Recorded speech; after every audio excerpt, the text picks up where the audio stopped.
하나님의 뜻을 쫓아가는 사람들에게 나타나는 현상이 희생과 손해입니다. 하나님의 뜻을 따라가면 반드시 희생과 손해가 따릅니다. 하나님이 증인을 서는 사람들에게는, 교회에게는 반드시 희생과 손해가 있습니다. 공식입니다. 그래서 바울은 그것을 복음의 고난이라고 이야기를 했습니다. 그렇기 때문에 하나님이 보증을 쓰고 증인을 설 수밖에 없습니다. 우리 사모하는 교회의 모태교회가 에피포도 교회입니다. LA에 교회가 있을 때 정병원 3층에 있었습니다. 이미 전도사님이 박영식 선교사님을 소개시켜줬습니다.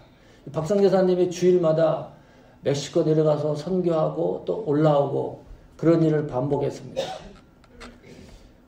레슨할 공간을 찾고 있었습니다. 박영식 선교사님이 키보드하고 드럼, 기타 이런 것에 능숙한 분입니다. 일주일 동안 레슨을 해서 그 레슨한 것을 돈을 모아서 선교에 사용하고 있었습니다.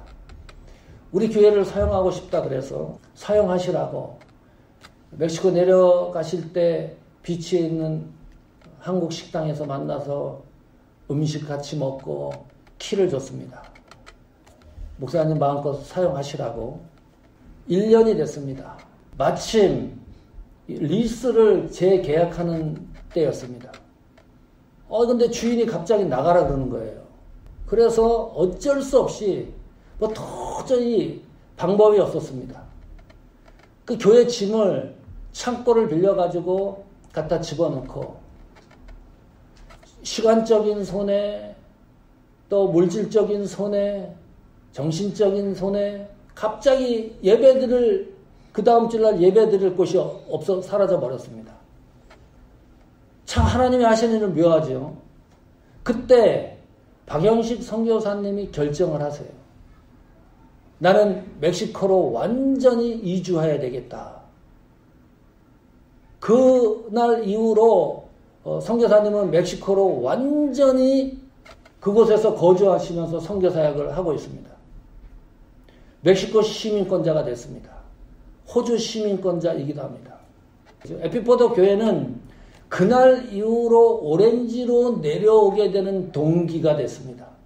그리고 사모하는 교회 이름으로 여러분을 같이 만나고 하나님이 공동체를 다시 만들어서 교회를 세워가고 있습니다. 쫓겨난 거죠. 그 이유를 후에 알았는데 너무 시끄러운 거예요. 매일 와가지고 다른 입주자들이 이 데모를 일으켰어요. 저거 안 된다.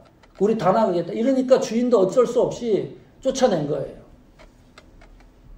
그 이야기를 선교사님한테 얘기를 하면 당연히 미안한 일이니까 얘기할 이유가 없죠.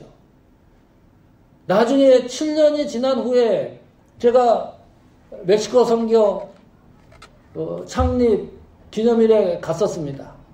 오고 가는 얘기 중에 박영식 선교사님도 알고 있었던 거예요.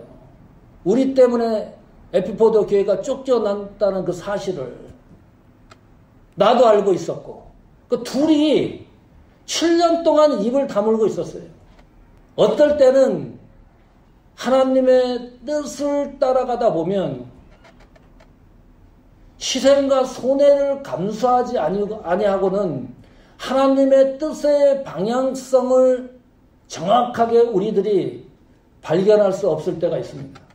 하나님이 증인을 쓰고 하나님 뜻대로 그 뜻을 쫓아가는 사람들에게는 희생과 손해가 따른다. 이거 다시 한번 생각을 하고 인정을 해야 됩니다. 앞으로 우리 교회가 그런 방향성이 되어야 하기 때문입니다. 하나님 뜻을 세우고 목적을 이룬 데 있어서는 그런 사실들이 일어날 수 있기 때문입니다. 성도 여러분, 하나님의 뜻을 쫓아가면 반드시 희생과 손해가 따릅니다. 그래서 그 길로 가야 될 결정적 순간에 하나님이 우리의 증인을 서주시는 거예요. 하나님 뜻을 쫓아서 가기 때문에 하나님이 결정적 순간에 증언을 서주시는 거예요. 어떻게 해요? 이 교회는 내 교회다. 사모하는 교회 성도들은 나의 사람이다.